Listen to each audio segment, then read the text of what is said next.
Voici une expérience de pensée. Et si les êtres vivants étaient en fait des machines? Le genre de machines qu'on pourrait démanteler, modifier et recombiner pour en faire quelque chose d'entièrement nouveau. Ainsi, les plantes pourraient être reprogrammées pour briller comme des ampoules ou des levures bricolées pour produire de la vanille. En effet, l'industrie de la biotechnologie a passé des années à penser à la vie de cette façon, d'où l'impulsion d'une nouvelle industrie en pleine émergence, la biologie synthétique. Comprenez-moi bien, les êtres vivants ne sont pas des machines. Une bactérie ou une levure est un organisme de complexe évolution, aussi différent d'une machine qu'un gratte-ciel l'est d'un nuage. Mais le domaine de la biologie synthétique tente d'apporter les principes ordonnés de l'ingénierie au complexe désordre qu'est la vie. Elle tente de requalifier les organismes vivants comme manigançables. Voici comment. Au départ, tout organisme vivant a un corps ou une cellule, ce que les ingénieurs biologiques aiment imaginer comme un châssis. Il dispose également d'une sorte de mode d'emploi dans l'ADN de la cellule, un code constitué de 4 lettres chimiques G, T, C et A. Grosso modo, c'est l'ordre de ces lettres ainsi que l'ordre du code informatique dans le logiciel qui permettent de déterminer comment une cellule se développe et ce qui se passe à l'intérieur, c'est-à-dire si elle va produire de l'encre ou de la vanille ou une protéine qui s'allume en vert. Imaginez, selon ce raisonnement, si on pouvait simplement reprogrammer ce code de telle sorte que la cellule châssis fasse quelque chose de commercialement rentable avec ces soi-disant machines biologiques. La cellule pourrait être reprogrammée pour agir comme si elle était une petite usine biologique qui pourrait pomper tout produit chimique qu'on désirerait. À grande échelle, on pourrait faire des millions de ces usines cellulaires programmées, puisqu'elles s'autorépliquent, puis les maintenir dans une grande cuve industrielle. Ce serait une nouvelle façon de faire les choses dont nos sociétés de consommation ont besoin. Les plastiques, les parfums, les ingrédients alimentaires, les carburants. Voilà l'incroyable vision derrière la biologie synthétique, l'ingénierie appliquée à des choses vivantes pour produire des biens. En fait, la biologie synthétique est déjà une industrie de plusieurs milliards de dollars avec de nombreux produits sur le marché. Il y a autour d'une centaine d'entreprises de biologie synthétique en affaires avec les plus grandes entreprises chimiques, alimentaires, énergétiques et cosmétiques sur la planète. Beaucoup d'entre elles sont à l'origine de marques bien connues. Leurs produits sont déjà dans les boissons gazeuses, les savons, les crèmes pour le visage et les détersifs. Ceux-ci ne sont ni réglementés ni étiquetés et restent sous le radar de la connaissance publique. Techniquement, la biologie synthétique est une extension du génie génétique ou génie génétique extrême, si vous voulez. La différence étant que le domaine de la manipulation de la vie a parcouru un long chemin depuis que les corporations ont commencé l'épissage et le découpage des gènes au début des années 70. À l'époque, les ingénieurs génétiques cherchaient des sections de code d'ADN dans la nature, puis ils coupaient un morceau d'un organisme existant et l'inséraient dans un nouvel organisme hôte, un peu comme un coupé-collé. Maintenant, les biologistes synthétiques utilisent une imprimante, ce qu'on appelle un synthétiseur d'ADN. Ils fabriquent de l'ADN à partir de rien et on peut donc arranger le code comme souhaité. On n'a plus besoin de chercher l'ADN dans la nature, on peut tout simplement l'acheter sur Internet. Il est même possible d'imprimer synthétiquement la totalité de l'ADN d'un organisme vivant. Craig Venter l'a fait en 2011. Il a créé un microbe surnommé Cynthia, dont la série complète d'ADN avait été imprimée par une de ces machines. Il l'appela la première espèce autoréplicable de la planète dont le parent est un ordinateur. La plupart des entreprises de biologie synthétique offrent des codes d'ADN artificiels qui contraignent des microbes à produire des composés utiles à l'industrie. Evolva, une entreprise suisse-américaine, a génétiquement modifié une levure pour fabriquer les composés du safran. Le safran est généralement cueilli à partir de fleurs de crocus en Iran, mais Evolva peut maintenant brasser du safran synthétique dans une grande cuve de levure, à peu près de la même manière dont on fait la bière ou le vin.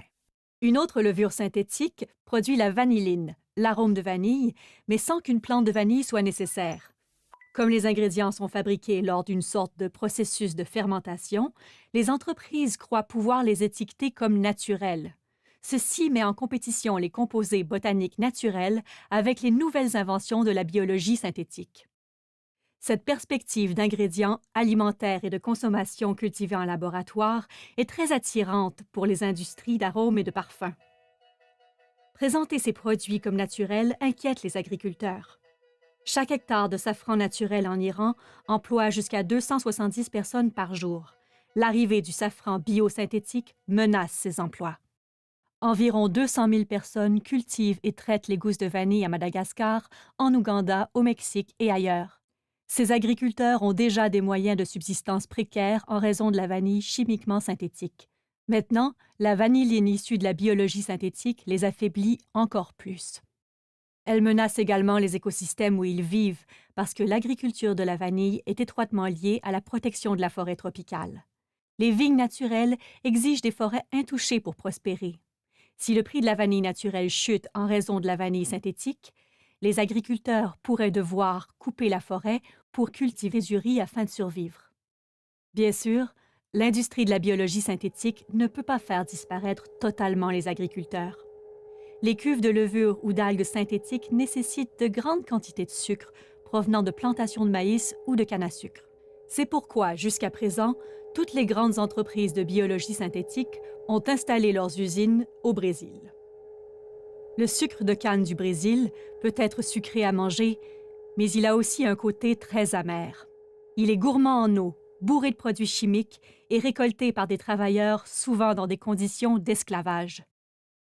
L'expansion de la canne à sucre est le moteur de la destruction de la région écologiquement précieuse du Cerrado et déplace d'autres cultures plus profondément dans l'Amazonie. À l'avenir, les entreprises de biologie synthétique espèrent nourrir leurs microbes avec des copeaux ou de la sciure de bois et même avec du gaz naturel. Ainsi, le génie génétique extrême s'allie avec l'industrie de l'énergie extrême de la fracturation hydraulique. Il y a encore la question délicate de la sécurité. Le génie génétique a fait face à 40 années de controverses mondiales en raison des effets secondaires imprévisibles du bricolage avec le code génétique. Le génie génétique extrême ne fait qu'intensifier ces incertitudes. Comment un organisme de biologie synthétique va grandir, s'adapter, se comporter et changer est au mieux de la spéculation. Certains scénarios désagréables sont plus faciles à imaginer que d'autres. Que faire si une algue conçue pour produire de l'essence, ce qui a déjà été fait, s'échappe et commence à se reproduire dans les rivières, les ruisseaux et les océans? Dans ce cas, l'organisme échappé peut devenir une nappe de pétrole autoproductrice. Les gouvernements ne savent pas encore comment évaluer la sécurité des organismes modifiés par synthèse. Donc, la plupart devraient être confinés.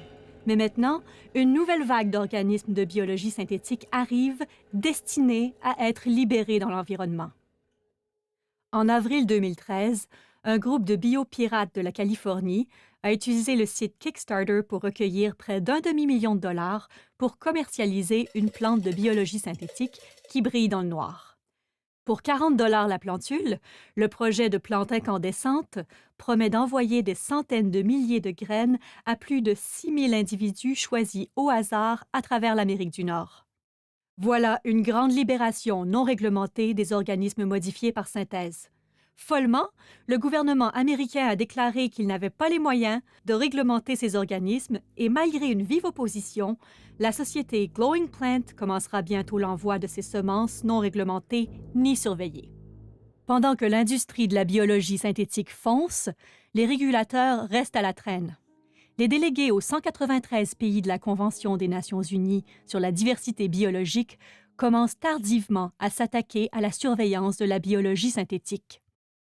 Une lutte internationale se prépare entre une poignée de pays riches qui soutiennent l'industrie de la biologie de synthèse et ces nations tropicales dont les agriculteurs, les champs et les forêts risquent d'être perdants dans cette nouvelle bioéconomie libérée par la biologie synthétique.